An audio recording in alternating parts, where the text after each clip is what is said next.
Hello, today is the 13th of June, 2011. It's a little after 11 a.m. New York, and that is 4 o'clock London, 8 o'clock in the morning in California, Vancouver.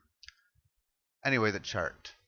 Right now, the 18 period average of the lows is 35.39, which is where the market is currently trading at.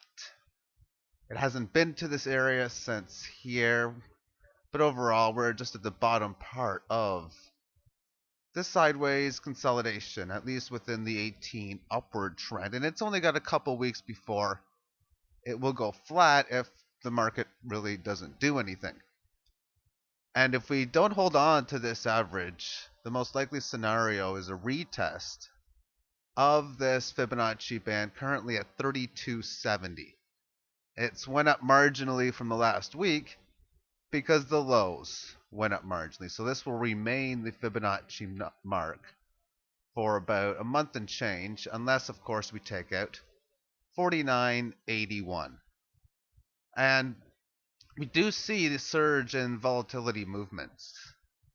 This could mean that this is the third time this decade that we make a big move after a nice bull market and then trade sideways below the high and above the low for, well, maybe a year.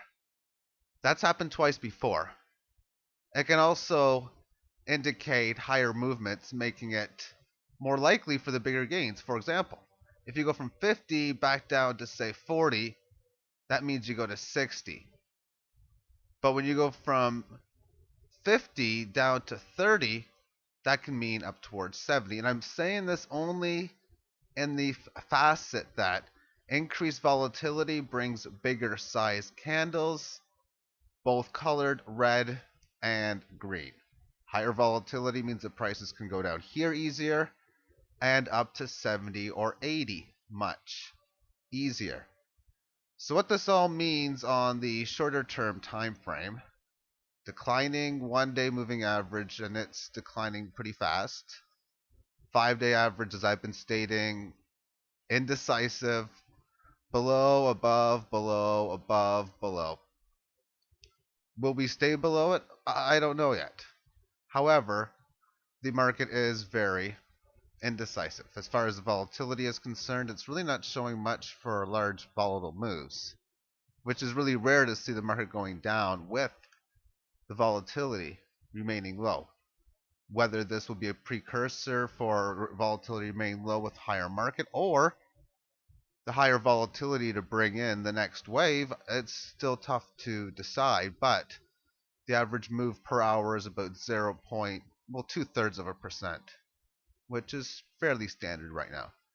All right, well, it's actually fairly low. Back in here, though, this level would have been pretty normal volume. So for this, it's pretty standard. And it's pretty amazing that we are seeing what is the calm since the storm. Whether the calm will remain, that's still tough to determine. Anyway, thank you for watching and have yourself a great day.